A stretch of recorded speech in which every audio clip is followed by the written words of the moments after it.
দরদি মাগো আর পাবে না। কথা বলেন ঠিক কিনা? মায়ের এক ফোঁটা দুধের দাম পৃথিবীর কেউ ঋণ শোধ করতে পারবে না, ঋণ শোধ করতে পারবে না। মায়েকে আল্লাহ তাআলা এত দামি বানায় দিলেন, এত দামি বানায় দিলেন।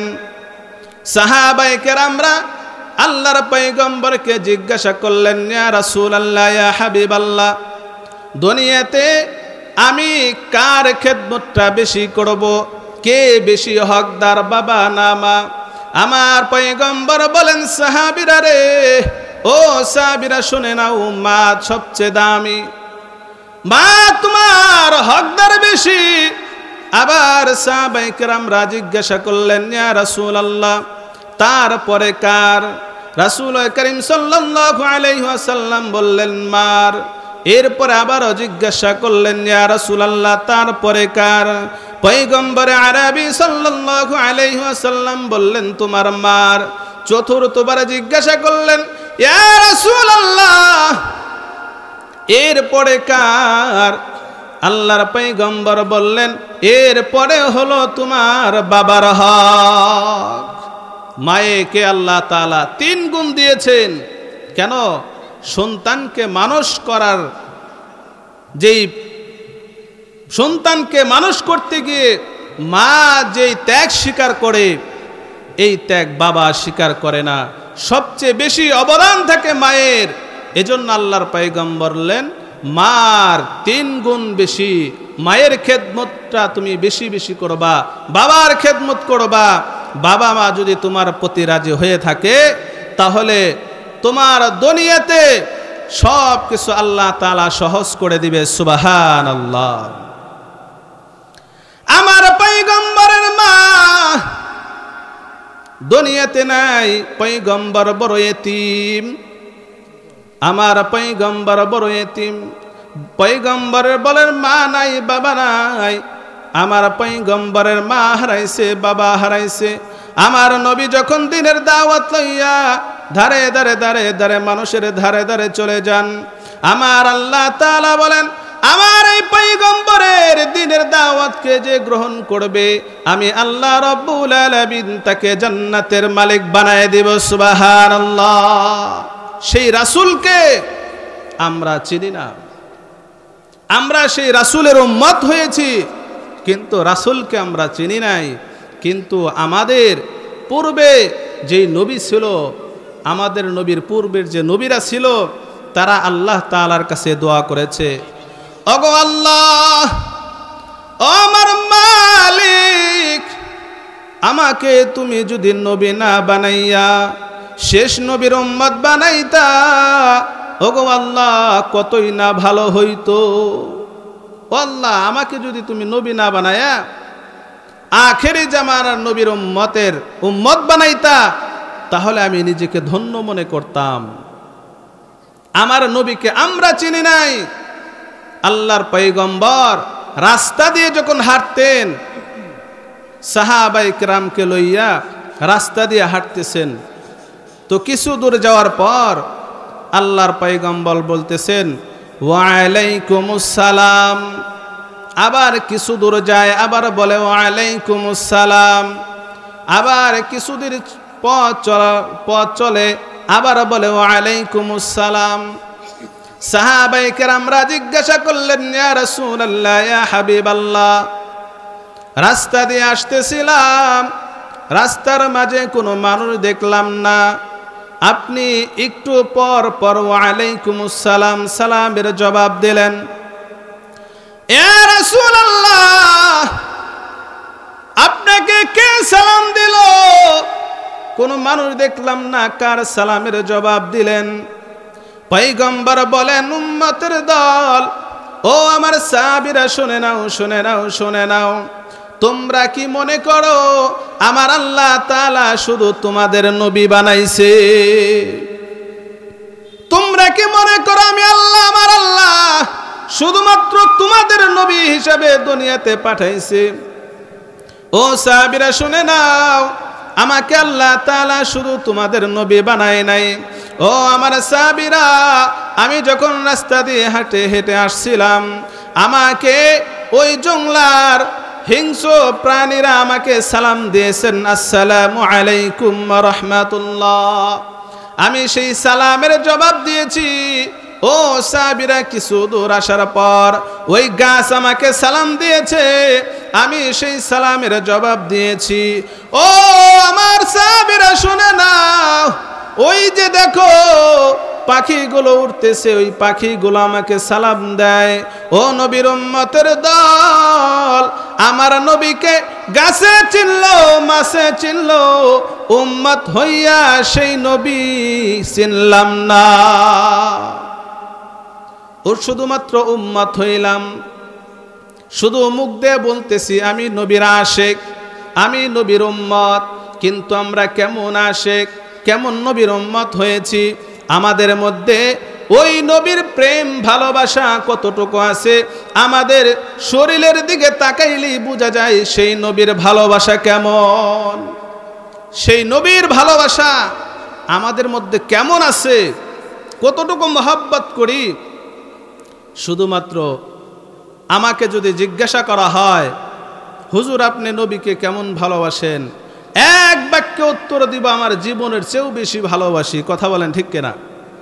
আপনাকে যদি জিজ্ঞাসা করা হয় আমার নবীকে কেমন ভালোবাসেন, তখন বলবেন আমার জীবনের চেয়েও বেশি ভালোবাসি, কিন্তু আমার শরীরের মধ্যে নবীর সুন্নত নাই, সুন্নতের উপর আমার আমল নাই, তাহলে সেই নবীকে কেমন ভালোবাসলাম? রিকশাওয়ালা বিয়ে করেছে, নতুন বিবি পাইছে, চালায় রিকশা, কিন্তু আল্লাহ তাআলা তাকে বউ দিয়েছে অত্যন্ত সুন্দরী এবং কি সাথে শিক্ষিত। সুন্দরী একজন বউ পাইছে। বউ পাওয়ার পর রিকশাওয়ালাকে ওই স্ত্রী বলতেছে, স্বামী আমার, আপনাকে আমি খুব ভালোবাসি। তো এই কথা শুনে স্বামীর মন খুশি, কেমন খুশি, বলতেছে, বন্ধুদের কাছে বলতেছে, নতুন বিয়ে করেছি, আল্লাহ তাআলা আমাকে স্ত্রীটা দিছে, খুব মারাত্মক মারাত্মক ভালোবাসে আমাকে। সারাদিন শুধু বলে, স্বামী আপনাকে আমি ভালোবাসি, আপনাকে আমি ভালোবাসি। আল্লাহ এত সুন্দর, এত ধার্মিক, এত ভালো একটা স্ত্রী আমাকে আল্লাহ তাআলা দান করেছে।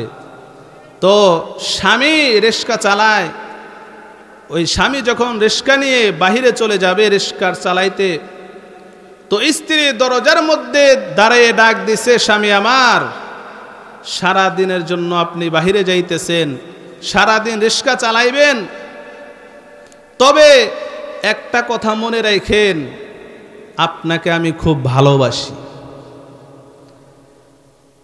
স্ত্রীর মুখে এই কথা শুনে স্বামীর মনটা ভরে গেছে। স্ত্রী শুধু বলে ভালোবাসি ভালোবাসি ভালোবাসি।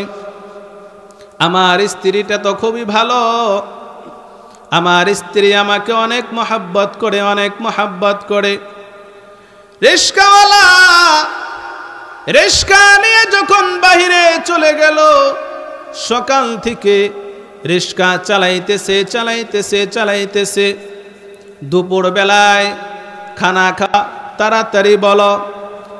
স্ত্রী স্বামীকে ডাক দেয়া বলতেছে, প্রাণের স্বামী গো, সকাল থেকে আপনাকে যে কথাটা আমি বলবো সেই কথাটা হলো, ও স্বামী মনে রাখেন আপনাকে আমি খুব ভালোবাসি।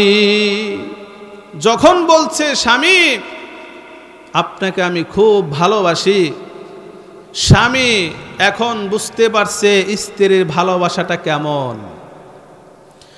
স্ত্রীকে ডাক দেয়া বলতেছে, স্ত্রী রে,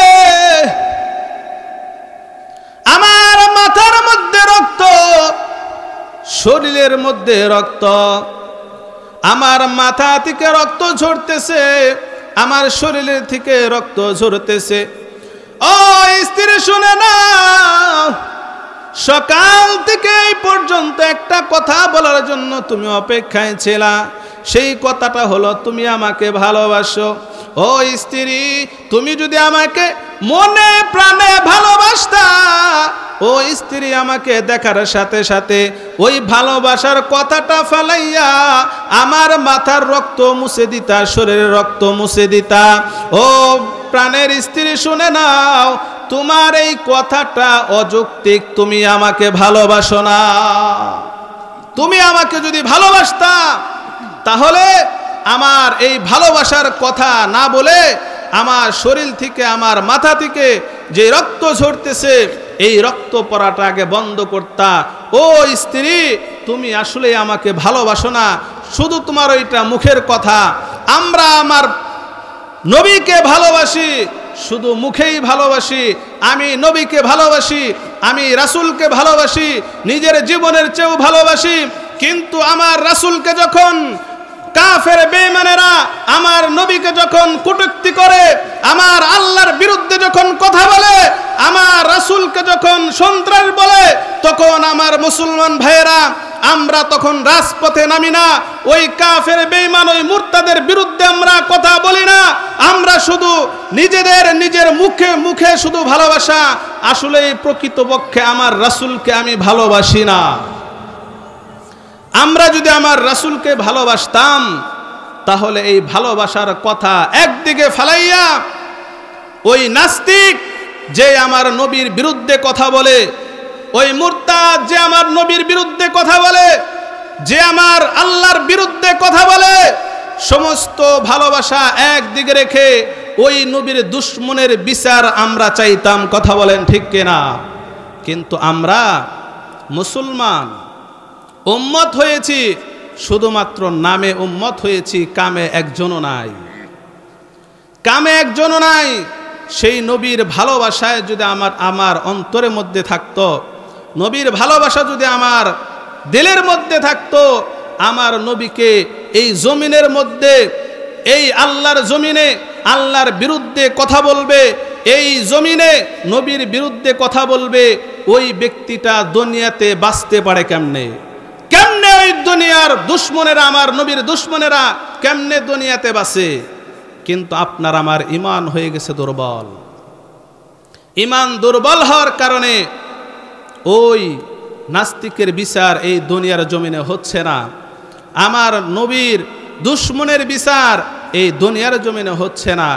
আমরা যদি এক থাকতাম মুসলমান, আমার নবীকে যদি মনে প্রাণে ভালোবাসতাম, তাহলে ওই দুশ্মনের বিচার এই দুনিয়াতেই হইতো। ঠিক কিনা? এজন্য আল্লাহ তাআলা বলেন, আমার পয়গম্বরকে দুনিয়াতে পাঠাইলাম, রহমত স্বরূপ দিয়ে পাঠাইলাম। আমার নবীকে যারা মানবে আমি আল্লাহ তাআলা তাদের দুনিয়া ও আখিরাতের কল্যাণ দান করব। সুবহানাল্লাহ। আমার নবীর দলের মধ্যে যারা গেল, আমার নবীর দলের মধ্যে যারা গেছে তারা কামিয়াব হয়ে গেছে। আর যারা আমার নবীর দল থেকে যারা বাহিরে ছিল তারা দুনিয়া এবং আখিরাত দুটোটাই হারাইছে। তারপরেও সাহাবায়ে কেরাম আল্লাহর পয়গম্বরের সাহাবী, আল্লাহর পয়গম্বরের কাছে এসে বলতেছে, ইয়া রাসূলুল্লাহ, ইয়া হাবিবাল্লাহ, ওগো আল্লাহর পয়গম্বর, আমি তো মুনাফিক হয়ে গেছি। ইয়া রাসূলুল্লাহ, আমি তো মুনাফিক হয়ে গেলাম। পয়গম্বর বলেন, সাহাবী, কেমনে বুঝলা তুমি মুনাফিক হয়ে গেছো? আল্লাহর পয়গম্বরকে ডাক দেয়া বলে, পয়গম্বর, আমি যখন আপনার সাথে থাকি আমার দিলের অবস্থাটা একরকম থাকে। ওগো আল্লাহর নবী, আমি যখন আপনার কাছ থেকে দূরে সরে যাই আমার দিলের অবস্থা আর এক রকম হয়ে যায়। ওগো আল্লাহর পয়গম্বর, আমি তো মুনাফিক হয়ে গেলাম, এখন কি করব? রাসূল করিম সাল্লাল্লাহু আলাইহি ওয়াসাল্লাম বললেন, ও সাহাবী রে, তুমি মুনাফিক হও নাই, মুনাফিক হও নাই। সাহাবায়ে কেরামরা যারা দুনিয়াতেই জান্নাতের সার্টিফিকেট পেয়েছে, তারপরেও ওই সাহাবীদের অন্তরের মধ্যে কেমন ভয় ছিল। হযরত ওমর রাদিয়াল্লাহু তাআলা আনহু কবরের পাশ দিয়ে যখন যাইতেন, কবর দেখে হাউমাউ করে কাঁদতেন, হাউমাউ করে কাঁদতেন। কেমনে কবরের মধ্যে থাকবো? অন্ধকার ঘর, অন্ধকার ঘর, যেই ঘরের মধ্যে নাই কোনো বাতি, নাই কোনো জ্বালানা, নাই কোনো দরজা, না আছে একটা বিছানা। ওই মাটির ঘরের মধ্যে আমাকে থাকতে হবে। ও মুসলমান ভাই, একটু চিন্তা করে দেখেন, ওই কবরের মধ্যে কেমনে একা একা থাকবা? ওই কবরের মধ্যে যদি আমল না লইয়া যাও, ওই কবর আমার সাথে কেমন ব্যবহার করবে? ওই কবরে আযাব কি আমি সহ্য করতে পারবো? ওই কবরের মাটির চাপ কি আমি সহ্য করতে পারবো? আমি কখনো ওই আযাব সহ্য করতে পারবো না। ওই গোরস্থানের কাজ দিয়ে আমি যখন রাত্রেবেলা একা একা হাঁটি, মনের মধ্যে বড় ভয় হয়। অনেকে আছি আমরা কবরস্থানের কাজ দিয়ে হাঁটতেও ভয় পাই, ওই দিক দিয়ে হাঁটি না, ঘুরে যাই। কিন্তু চিন্তা করে দেখেন, এমন একটা সময় আসবে ওই কবরের মধ্যে শত শত বছর নয়, হাজার হাজার বছর আপনাকে আমাকে থাকতে হবে। ওই কবরের সামানা লইয়া যদি না যায়, আমার অবস্থাটা কেমন হবে রে? ওই কবরের মধ্যে আযাব কেমনে সহ্য করব? আমরা কি জাহান্নামের আযাব সহ্য করতে পারবো? জাহান্নামের আগুনের আযাব কি আমরা সহ্য করতে পারবো? আল্লাহর এক বান্দি মামার বাড়িতে রওনা হয়েছে। কিছু দূর যাওয়ার পর রাস্তার মাঝখানে দেখে এই পাড়া আর ওই পাড়া, দুই পাড়ায় ঝগড়া। এই মহল্লা ওই মহল্লা, এরকম ঝগড়া লাগতো না আগে? এই গ্রাম আর ওই গ্রাম, দুই গ্রামের মধ্যে লাগছে ঝগড়া। তো এমন ঝগড়া, এই পাশের লোক যদি ওই পাশে যায় তাহলে মারবে, আর ওই পাশের লোক যদি এই পাশে যায় তাহলে মারবে। তো মেয়েটা একা একা যখন রওনা হয়েছে, ওই মেয়েটা ওই ঝগড়ার কাছাকাছি যাওয়ার পরে তাকে বলতেছে, বোন তুমি আর সামনের দিকে আগায়ও না, কারণ সামনে যদি যাও তাহলে তোমার একটা ক্ষতি হইতে পারে। কারণ দুই গ্রামের মধ্যে ঝগড়া লেগেছে, তুমি যদি ওই পাশে যাও তাহলে মনে করবে ওই গ্রামের মেয়ে হয়তোবা এটা এই মনে করে তোমার উপরে আক্রমণ করতে পারে। অতএব তুমি আজকে যাও না, কালকে সকাল হলে তখন যাও। এমন একটা সময় সন্ধ্যার কাছাকাছি, সূর্য লাল হয়ে গেছে। এখন যদি ওই স্থান থেকে বাড়িতে যাইতে চায় রাত হয়ে যাবে, আবার যদি মামার বাড়িতে যাইতে চায় তাহলেও রাত হয়ে যাবে। আর যদি রাত হয়ে যায়, মেয়ে মানুষ, যুবতী, তার ইজ্জতের একটা ব্যাপার স্যাপার আছে। এই জন্য মেয়েটা চিন্তায় পড়ে গেছে, আমি এখন কি করব। মেয়েটা তাকায় দেখে আশেপাশে কোনো বাড়ি ঘর দেখা যায় না, তবে সামনে একটা বাড়ির মতো দেখা যায়। ওই আল্লাহর বান্দি যুবতী মেয়েটা হাঁটতে হাঁটতে ওই বাড়ির দিকে রওনা করলো। বাড়ির কাছাকাছি যে দেখে এটা কোনো বাড়ি না, এটা কোনো বাড়ি না, এটা আল্লাহ তাআলার ঘর, মসজিদ। এটা আল্লাহ তাআলার ঘর, মসজিদ দেখা যায়। ওই মেয়েটা মসজিদের জানালার কাছে গিয়ে দেখলো ভিতরে কেউ আছে কিনা। ওই মেয়েটা তাকায় দেখে মসজিদের মধ্যে একটা যুবক নামাজ আদায় করতেছে। মাগরিবের নামাজ যখন শেষ হয়ে গেল, ওই যুবতী মেয়ে ওই ছেলেটাকে ডাক দিয়েছে, ও আল্লাহর বান্দা, আপনি একটু এদিকে আসেন। ডাক দিয়ে বলতেছে, ও যুবক ভাই, আমার বাড়ি তো অনেক দূরে, আমি রওনা হয়েছিলাম আমার মামার বাড়িতে যাব বলে, কিন্তু রাস্তার মধ্যে রাত হয়ে গেল। এখন যদি আমার বাড়ির দিকে রওনা করি তাহলে অনেক রাত হয়ে যাবে, আবার আমার মামার বাড়িতে যাইতে চাইলে রাত হয়ে যাবে। ও যুবক ভাই, তুমি যদি আমাকে একটু উপকার করতা, আজকের রাতটা যদি তোমার কাছে রাখতা, আমি সারা জীবন তোমার কৃতজ্ঞ হয়ে থাকতাম, সারা জীবন তোমার কথা আমি মনে করতাম। এই কথা যখন যুবতী বলল, যুবক ডাক দেয়া বলতেছে, বোন তুমি যুবতী আমিও যুবক, তোমাকে যদি আমার ঘরের মধ্যে রাখি, আমি যদি কিছু নাও করি, আমি তো ইমাম সাহেব, আমি হলাম মসজিদের ইমাম, আর সকালে যদি আমার মুসল্লিরা এসে দেখে যে এইখানে ইমাম সাহেবের রুমের মধ্যে যুবতী মেয়ে, তাহলে তোমার ইজ্জত তো যাবেই, সাথে সাথে আমার চাকরিটাও চলে যাবে। অতএব তোমাকে আমি রাখতে পারবো না, তোমার ব্যবস্থা তুমি করো। এইবার যুবতী ডাক দিয়ে বলতেছে, ভাই এইখানে যদি আমি না হইয়া আপনার বোন হতো কি করতেন? আপনি কি আপনার বোনকে তাড়ায়া দিতেন? এইভাবে যখন কথাগুলো বলল, এইবার আল্লাহর বান্দা যুবক ওই যুবতী মেয়ের কথা আর ফালাইতে পারলেন না, তবে শর্ত লাগাই দিলেন, যুবতী বোন তোমাকে আমি আমার রুমের মধ্যে জায়গা দিতে পারি, শর্ত আছে। কি শর্ত বলো? আমি আজান দেওয়ার আগে তোমাকে স্থান ত্যাগ করতে হবে।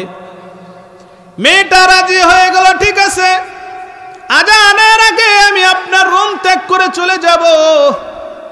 এই শর্তে যখন যুবতীকে জায়গা দিয়ে দিলেন, এইবার যুবক ওই রুমের মধ্যে ঢুকলেন না, রুমের মধ্যে বিছানা করে যুবতীকে শোয়া দিলেন আর বললেন, বোন যখন ফজর আজান হবে, আজানের সময় হবে, তখন আমি আপনাকে ডেকে দেব, চলে যাইবা। এই বলে যুবক ভাই, ওই যুবক আল্লাহর বান্দা মসজিদের মধ্যে চলে আসলেন, একটা মোমবাতি ধরাইলেন, মোমবাতি জ্বালাইয়া আল্লাহর ওই বান্দা কোরআনুল কারীম তেলাওয়াত করা শুরু করলেন। সুবহানাল্লাহ। যুবতীর কানের মধ্যে যখন ওই যুবকের তেলাওয়াত চলে যায়, যুবতী এইবার চিন্তা করতেছে, এত সুন্দর তেলাওয়াত জীবনে কোনোদিন শুনি নাই, এত সুন্দর তেলাওয়াত, এত সুন্দর তেলাওয়াত, এত সুন্দর তেলাওয়াত কোনোদিন শুনি নাই। তবে আজকে যেহেতু সুযোগ পেয়েছি, আজকের রাত্রে আমি ঘুমাবো না, সারা রাত কোরআনুল কারীমের তেলাওয়াত শুনব। এই মনে করে যুবক ও ঘুমায় না তেলাওয়াত করে, যুবতী ঘুমায় না কোরআন তেলাওয়াত শুনে। কিছুক্ষণ পর ওই যুবতী জ্বালানা দিয়ে যখন উকি দিছে, দেখি যুবক কি করে, হঠাৎ করে তেলাওয়াত বন্ধ। তেলাওয়াত যখন বন্ধ হয়েছে, যুবতী চিন্তা করতেছে কারণ কি, যুবকের তেলাওয়াত বন্ধ হয়ে গেল কারণ।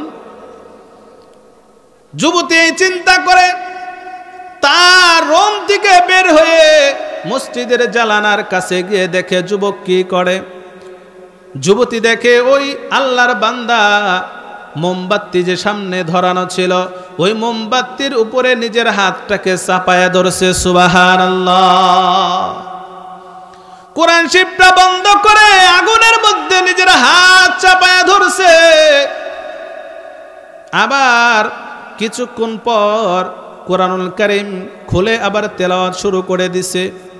আবার দেখে কিছুক্ষণ পর যুবক আবার মোমবাতির উপরে হাত দেয়, আবার কিছুক্ষণ তেলাওয়াত করে, আবার কিছুক্ষণ আগুনের উপরে হাত রাখে। এইভাবে সারাটা রাত যখন কেটে যায়, আজানের পূর্বে যখন যুবতীকে ডাক দিয়েছে, যুবতী বোন উঠো উঠো উঠো, তোমার বাসায় তুমি চলে যাও, আমাকে রক্ষা করো। যুবতী ডাক দিয়ে বলতেছে, ও যুবক শুনে নাও, আমি সারাটা রাত ঘুমাই নাই, আমি শুধু তোমাকে তাকায়া তাকায়া দেখছি, তোমার কাণ্ড দেখেছি। ও আল্লাহর বান্দা যুবক, কিছু সময় তেলাওয়াত করো, আবার কিছু সময় আগুনের মধ্যে হাত দিয়ে রাখো। ও যুবক, সারাটা রাত তুমি এইভাবে কাটায় দিছো, কারণটা কি বলো?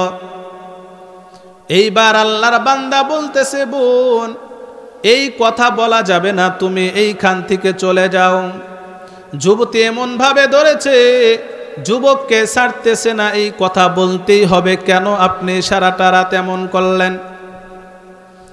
যখন যুবতী ছাড়েই না, তখন আল্লাহর বান্দা এইবার যুবতীকে ডাক দিতেছে, ও যুবতী বোন শুনে নাও, তুমি যখন আমার রুমের মধ্যে গেলা, আমি যখন আল্লাহ তাআলার কোরআনুল কারীম তেলাওয়াত করে শুরু করে দিলাম, আমাকে শয়তান ধোঁকা দেওয়া শুরু করে দিল। ও যুবক, তোমার ঘরের মধ্যে যুবতী, তোমার ঘরের মধ্যে কেউ নাই, শুধু একজন যুবতী। ও যুবক যাও, তুমি এই রাতটা মিস কইরো না। ও যুবক যাও, তোমার খাইশটা ওই যুবতীর সাথে মিলায়া দাও। ওই যুবতীর সাথে তুমি খারাপ কাজে লিপ্ত হয়ে যাও। যখন আমার মন আমাকে এই গুনার কথা বলতেছে, আমি চিন্তা করলাম, আমি যদি এখন এই কাজটা করি, আমি যদি ওই যুবতীর সাথে জিনায় লিপ্ত হয়ে যাই, ওই যুবতীর সাথে যদি জিনায় লিপ্ত হয়ে যায়, তাহলে তো আমাকে জাহান্নামের আগুনের মধ্যে জ্বলতে হবে। তবে আমি কি সেই জাহান্নামের আগুন, ওই আগুন কি আমি সহ্য করতে পারবো? নিজেকে বুঝাইলাম, ও মন, ও যুবক শোনো, সেই জাহান্নামের আগুনের মধ্যে আমাকে জ্বলতে হবে। তবে তুমি একটু টেস্ট করে নাও, দুনিয়ার আগুন তোমার সহ্য হয় কিনা। এই জন্য আমার হাতটাকে আগুনের মধ্যে রাখলাম, দেখো দুনিয়ার আগুন তুমি সহ্য করতে পারো কিনা। দেখি দুনিয়ার আগুন সহ্য করতে পারে না।